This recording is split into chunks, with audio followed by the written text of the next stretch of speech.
¿Cómo consiguió Rusia hacer temblar a Polonia y a toda la OTAN en menos de 24 horas? Imaginen la escena. Polonia impone un bloqueo absoluto sobre Kaliningrado. Ningún camión, tren ni avión cruza la frontera. Es una medida sin precedentes, directamente desafiante para Moscú. La reacción rusa es inmediata. El ministro de Defensa lanza un ultimátum.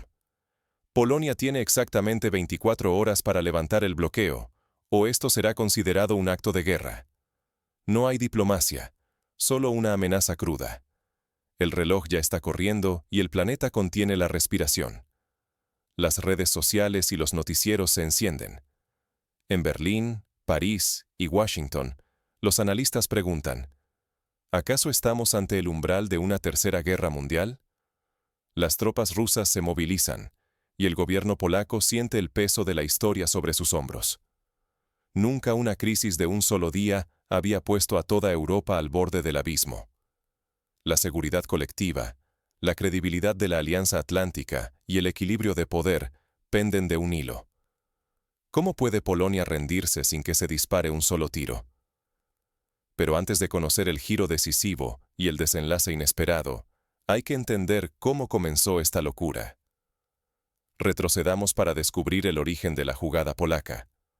Todo comenzó con una decisión tomada en Varsovia, bajo una presión creciente y con la mirada puesta en Moscú.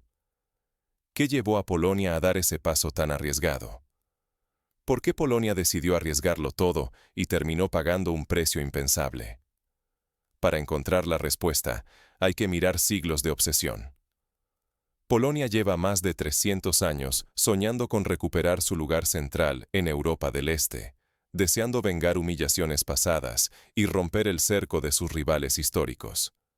Esa ambición la impulsó a buscar cualquier oportunidad para desafiar a Rusia y afirmarse como potencia regional, incluso a costa de una Alemania debilitada y sumida en el pacifismo. Esta obsesión polaca no es nueva. Basta recordar el siglo XVII, cuando la mancomunidad polaco-lituana fue una de las potencias más grandes de Europa, extendiéndose desde el mar Báltico hasta el mar Negro. Pero tras las particiones de Polonia a finales del siglo XVIII, cuando el país fue borrado del mapa por Austria, Prusia y Rusia, quedó sembrada una herida nacional que nunca cicatrizó. Durante el siglo XX, Polonia volvió a ser escenario de grandes tragedias. En la Segunda Guerra Mundial, sufrió invasiones tanto de la Alemania nazi como de la Unión Soviética. Las cicatrices de Katyn, donde miles de oficiales polacos fueron ejecutados por el NKVD soviético, siguen presentes en la memoria colectiva. El levantamiento de Varsovia en 1944 y la posterior represión soviética consolidaron una desconfianza histórica hacia Moscú. En este contexto, Varsovia apostó ciegamente al respaldo occidental. Durante los últimos años, Polonia ha gastado miles de millones en armarse con tecnología estadounidense y surcoreana, convencida de que la OTAN y Estados Unidos nunca la dejarían sola. Sus líderes se autoconvencieron. Ninguna amenaza rusa se atrevería a cruzar la línea, porque la Alianza Atlántica respondería de inmediato y sin dudar. Para ilustrar la magnitud de esta apuesta, basta con mirar el gasto militar polaco en los últimos años.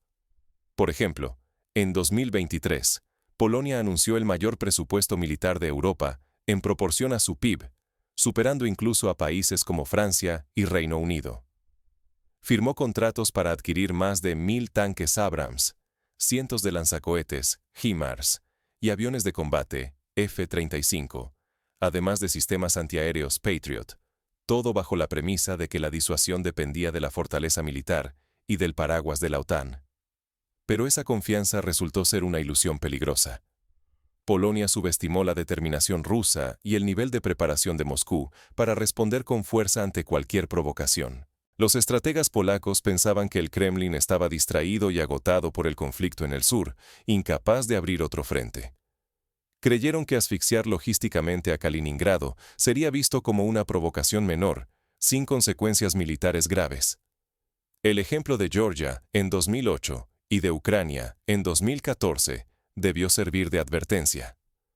Tanto en la crisis de Osetia del Sur como en la anexión de Crimea, Rusia mostró que estaba dispuesta a usar la fuerza militar para proteger lo que consideraba intereses vitales, sin importar las condenas internacionales. Sin embargo, Polonia interpretó que la situación era diferente, apostando a que la OTAN actuaría como bloque unido. Sin embargo, todo cambió con la llegada de Andrei Belousov al Ministerio de Defensa ruso. Muchos en Occidente lo despreciaron como un tecnócrata de despacho, experto en cifras pero ajeno a la lógica de la guerra. Grave error.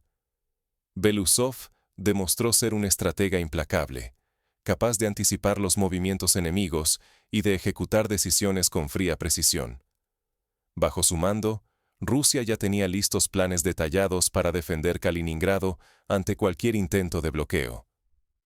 Para entender la figura de Belousov, pensemos en analogías históricas. En la Segunda Guerra Mundial, cuando Stalin nombró a Zhukov como comandante supremo, muchos subestimaron su capacidad por no ser un político profesional. Sin embargo, su visión estratégica resultó decisiva. Así, Belousov, a pesar de su perfil tecnócrata, se convirtió en el arquitecto de una respuesta rápida y demoledora. Polonia jugó con fuego. Creyó que podía estrangular Kaliningrado sin arriesgar su propia seguridad, apostando a que el temor ruso a la OTAN superaría cualquier impulso de represalia. Pero en ese juego, la lealtad de los aliados occidentales era tan incierta como peligrosa. Si dudaban o tardaban en responder, Varsovia quedaría expuesta, sola frente a un gigante enfurecido. No es la primera vez que una nación subestima la reacción de un adversario mayor. Recordemos la crisis de los misiles en Cuba en 1962, cuando Estados Unidos y la Unión Soviética estuvieron a punto de iniciar un conflicto nuclear por la instalación de misiles soviéticos en la isla.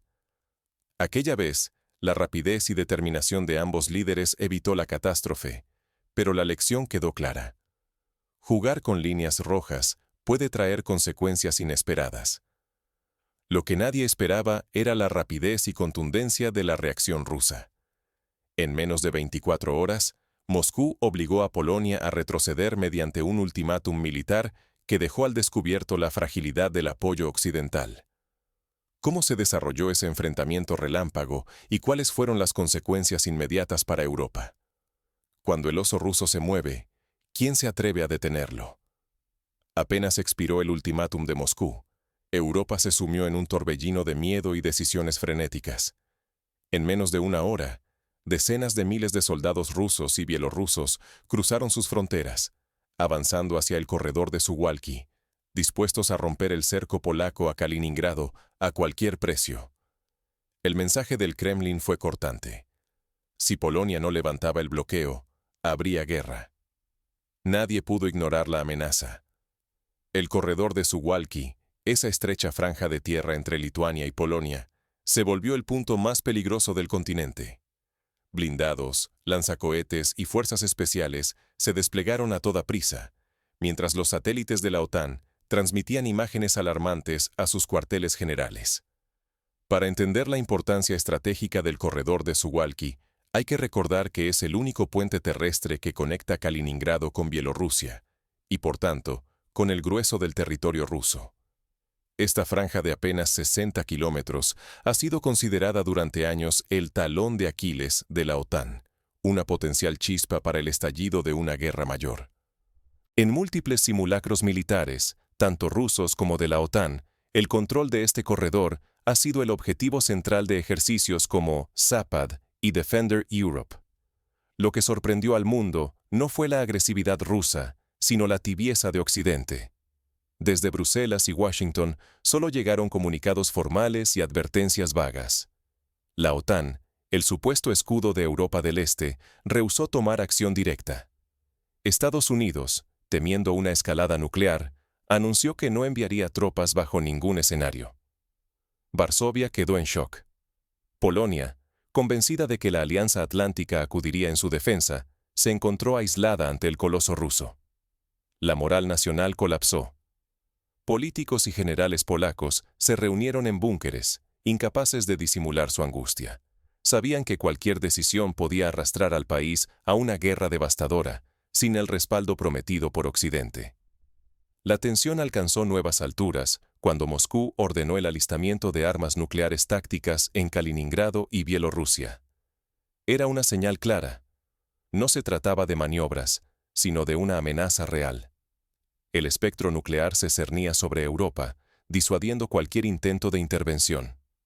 El simple rumor de misiles listos para ser lanzados bastó para hundir los mercados y sembrar pánico en las calles de París, Berlín y Varsovia. Para dimensionar el impacto psicológico, basta con recordar el efecto que tuvo el despliegue de misiles SS-20 en Europa durante los años 80, lo que llevó a la famosa crisis de los euromisiles. Miles de personas salieron a las calles en Alemania Occidental y Reino Unido en gigantescas manifestaciones pacifistas exigiendo el desarme nuclear. Ahora, en pleno siglo XXI, el temor volvió a recorrer el continente, con medios de comunicación advirtiendo sobre la posibilidad de un ataque nuclear táctico. En cuestión de horas, el equilibrio global se tambaleó. El mito de la invulnerabilidad occidental se resquebrajó. Rusia, por primera vez en mucho tiempo, obligó a Occidente a revelar su vulnerabilidad y a admitir que no estaba dispuesto a arriesgarlo todo por sus aliados del Este. El mundo entero presenció cómo la OTAN, ante una amenaza tangible, prefería la prudencia antes que el enfrentamiento. Así, con Europa al borde del abismo, Polonia tuvo que elegir: resistir sola y arriesgarse a la destrucción, o ceder ante Moscú y aceptar una humillación que marcaría a su generación. Pero mientras Varsovia duda, una serie de mensajes secretos viajan entre capitales europeas. Hay quienes, en la sombra, no están dispuestos a aceptar el nuevo orden sin pelear. En menos de 24 horas, el mapa de Europa se reescribió para siempre. La presión rusa fue tan aplastante que el gobierno polaco apenas tuvo margen para decidir. No hubo condiciones, ni negociaciones. Solo la exigencia de levantar el bloqueo sobre Kaliningrado de inmediato. Las instrucciones del Kremlin eran tajantes: abrir todas las rutas al enclave, permitir el paso sin restricción, o arriesgarse a una invasión militar total. Polonia cedió en un único día. No se disparó ni un solo tiro. El ejército ruso nunca cruzó la frontera. Bastó la amenaza para quebrar la voluntad polaca y forzar una capitulación humillante ante la mirada del mundo. Para Moscú, fue una victoria perfecta. Consiguió cada uno de sus objetivos sin necesidad de recurrir a la fuerza directa. Ningún diplomático occidental logró frenar la ofensiva política rusa. Ningún tratado ni promesa detuvo la determinación de Putin. Sin embargo, el mayor precio no lo pagó solo Polonia. El prestigio de la OTAN se desplomó en cuestión de horas. Europa y Estados Unidos observaron, impotentes, limitándose a comunicados vacíos. La promesa de defender a los aliados quedó expuesta como una ilusión. Cuando llegó el momento de actuar, la Alianza Atlántica optó por la inacción. La conmoción recorrió los pasillos de Vilna, Riga y Tallin. Los países bálticos, tan dependientes de las garantías de la OTAN, se vieron obligados a repensar su futuro. Si Polonia fue abandonada, ¿qué les esperaba a ellos ante la amenaza rusa? Para ilustrar el temor báltico, basta con rememorar la crisis de Crimea en 2014, cuando Letonia, Estonia y Lituania pidieron el despliegue de batallones multinacionales de la OTAN en su territorio. Ahora, tras la rendición polaca, el miedo se transformó en preocupación existencial, con debates parlamentarios de emergencia y simulacros de evacuación en colegios y hospitales. El prestigio internacional de Rusia se disparó. En solo un día, Moscú doblegó a su adversario y rediseñó el equilibrio de poder europeo. Sus aliados vieron una potencia resuelta, sus rivales, una advertencia brutal. Así se inauguró una nueva era en Europa del Este. Bajo la superficie, Polonia enfrentó un costo devastador. Más allá de la humillación, la economía polaca tembló ante la fuga de capitales y las represalias rusas que se avecinaban. Para Occidente, el riesgo era aún mayor. La erosión de su credibilidad y el frágil equilibrio global quedaban al desnudo. Sin embargo, la victoria rusa no fue solo diplomática. La verdadera consolidación vendría con la respuesta económica y una nueva arquitectura militar, destinada a transformar en profundidad la seguridad europea.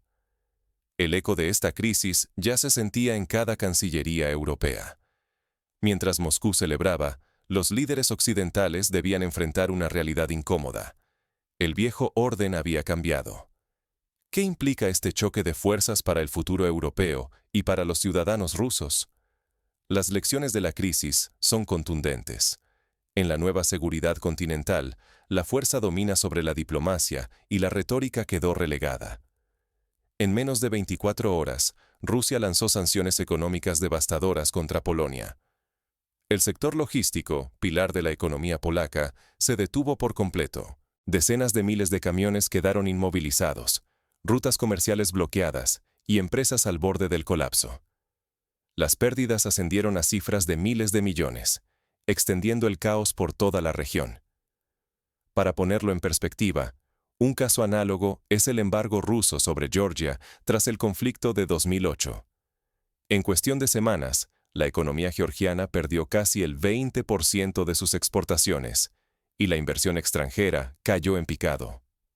Ahora, Polonia se enfrenta a un escenario aún más grave, dado el papel clave que juega en las cadenas logísticas europeas. Simultáneamente, Kaliningrado recibió un refuerzo militar inmediato. Moscú no solo desplegó tropas y sistemas de defensa avanzados, sino que también envió un mensaje inequívoco. La protección del Estado era tangible, no solo un discurso. Por primera vez en décadas, los habitantes sintieron seguridad real bajo el amparo ruso. El efecto psicológico fue aún más profundo en los países bálticos. Lituania, Letonia y Estonia, que hasta entonces desafiaban abiertamente a Moscú, comenzaron a moderar sus posturas. El temor a correr la misma suerte que Polonia se apoderó de sus gobiernos y poblaciones. El mensaje era ineludible. Desafiar a Rusia puede significar no solo pérdidas económicas, sino una amenaza existencial. Mientras tanto, la alianza con Bielorrusia dejó de ser un gesto simbólico y se transformó en un bloque militar auténtico. Maniobras conjuntas, integración de defensas y coordinación estratégica crearon un frente oriental imposible de ignorar para la OTAN y la Unión Europea. Detrás de esta respuesta implacable se encuentra la doctrina Belousov. Acción rápida, disuasión nuclear creíble y castigo económico selectivo. No son amenazas vacías, sino medidas precisas que evidencian el costo de la confrontación. Para Moscú, la diplomacia del siglo XXI se negocia con hechos, no con palabras. Esta doctrina recuerda a la doctrina Eisenhower de los años 50, cuando Estados Unidos prometió responder con fuerza abrumadora a cualquier amenaza sobre sus aliados. Pero la diferencia es que ahora el poder militar ruso se apoya en la velocidad, la imprevisibilidad y la integración de todas las herramientas del Estado, desde la guerra cibernética hasta la presión económica. La advertencia para los vecinos y toda Europa es clara y cruel. Desafiar a Rusia ya no es un juego diplomático, sino una apuesta que puede terminar en aislamiento, ruina económica o incluso aniquilación militar. Al considerar este nuevo paradigma, surge la pregunta: ¿quién protege de verdad a sus ciudadanos y garantiza su futuro? ¿Occidente, con promesas vacías, o Rusia, con una doctrina de hechos consumados? Para los ciudadanos comunes, la crisis se vivió con angustia y confusión. En Varsovia, familias enteras hicieron filas en supermercados y estaciones de gasolina, temiendo escasez. En Moscú y San Petersburgo, la noticia fue recibida con orgullo nacional y discursos oficiales sobre la restauración del respeto internacional de Rusia. Pero incluso tras esta demostración de poder, la incertidumbre persiste. ¿Es este el principio de un nuevo orden en Europa o simplemente el preludio de una escalada aún mayor? La fuerza militar, no la diplomacia, acaba de reescribir las reglas en Europa. En menos de 24 horas, Rusia impuso un cambio irreversible. Un ultimátum claro y amenazante obligó a Polonia a levantar el bloqueo total sobre Kaliningrado. Sin disparar un solo tiro, Moscú dejó claro que la determinación brutal supera cualquier promesa o tratado firmado en el pasado. Los líderes occidentales se limitaron a emitir comunicados vacíos y a pedir calma, mientras el Kremlin movía sus fichas con precisión. El silencio de la OTAN, la tibieza de Bruselas y la pasividad de Washington evidenciaron la fragilidad de unas alianzas que, hasta ayer, parecían inquebrantables. El corredor de Suwalki, hasta hace poco símbolo de la protección occidental, fue testigo del derrumbe de esa ilusión. Polonia, convencida de que sus aliados acudirían en su defensa, tuvo que ceder ante la presión rusa en apenas unas horas. No hubo intervención, ni advertencias creíbles. Solo quedó la realidad de que, frente a una amenaza tangible, los discursos no detienen a nadie. La victoria rusa no es solo un logro territorial o diplomático. Es la consagración de una nueva doctrina: actuar primero, negociar después, y castigar económicamente sin temor a represalias. Se impone la lógica de los hechos consumados, donde la capacidad de infligir daño, y sostenerlo, vale más que cualquier diálogo formal. La pregunta es inevitable. ¿Seguirá Europa permitiendo que la fuerza decida su destino? ¿Estamos ante el fin de la idea de protección colectiva? El futuro de la seguridad europea y el papel de Rusia en el orden mundial dependen ahora más que nunca de quién pueda adaptarse a este nuevo paradigma. Está en juego la estabilidad de toda la región. Para millones de personas, la respuesta a esta crisis definirá la dirección de una generación entera. Por eso te pregunto, ¿crees que Occidente podrá recuperar el respeto perdido, o estamos viendo el inicio de una era en la que solo manda quien se atreve a cruzar la línea? Lo que venga después será igual de decisivo. Vamos a analizar qué señales debería descifrar Europa tras este pulso, y cómo podría reaccionar la próxima vez que se ponga a prueba su voluntad. Si tú fueras un líder europeo, ¿apostarías por reforzar las capacidades militares propias, o buscarías un nuevo equilibrio negociando directamente con Moscú? ¿Debería la OTAN redefinir el concepto de defensa colectiva, o es hora de que cada país asuma su propia protección? Se avecinan cambios en la arquitectura de seguridad continental. Las lecciones de estas 24 horas marcarán la política europea durante décadas. No solo por el miedo, sino por la necesidad de adaptación en un mundo donde las certezas han desaparecido. Por ejemplo, Alemania ya ha iniciado debates parlamentarios sobre el aumento del presupuesto de defensa, mientras Francia estudia el retorno del servicio militar obligatorio. Suecia y Finlandia han acelerado su integración en la OTAN, y en España e Italia, los partidos políticos discuten si la neutralidad es una opción viable o una fantasía peligrosa. En paralelo, Rusia y Bielorrusia han anunciado nuevos ejercicios militares conjuntos y la creación de comandos regionales integrados. Se especula también con la posibilidad de instalar sistemas de misiles hipersónicos en Kaliningrado, capaces de alcanzar cualquier capital europea en minutos, lo que cambiaría radicalmente el equilibrio estratégico. En el ámbito económico, la crisis ha acelerado la búsqueda de alternativas energéticas en Europa Central. Polonia y los países bálticos exploran acuerdos con Noruega y Qatar para diversificar su suministro de gas, mientras Rusia redirige sus exportaciones hacia Asia y África, consolidando nuevas alianzas internacionales. Desde la perspectiva ciudadana, el miedo a la guerra ha llevado a un resurgimiento de movimientos pacifistas y a un debate sobre la conveniencia de pertenecer a alianzas militares. En las universidades, los jóvenes discuten sobre el futuro del continente y las implicaciones morales de la disuasión nuclear. En definitiva, la lección es clara. La seguridad europea ya no puede darse por sentada. El pulso entre Moscú y Varsovia ha demostrado que las reglas del juego han cambiado, y que la resiliencia, la adaptabilidad y la visión estratégica serán más importantes que nunca. Así cerramos este análisis sobre cómo Rusia, en apenas un día, logró alterar el destino de un continente. Las preguntas quedan abiertas, y el futuro, como siempre, será definido por quienes sepan anticipar los próximos movimientos en este tablero de ajedrez geopolítico.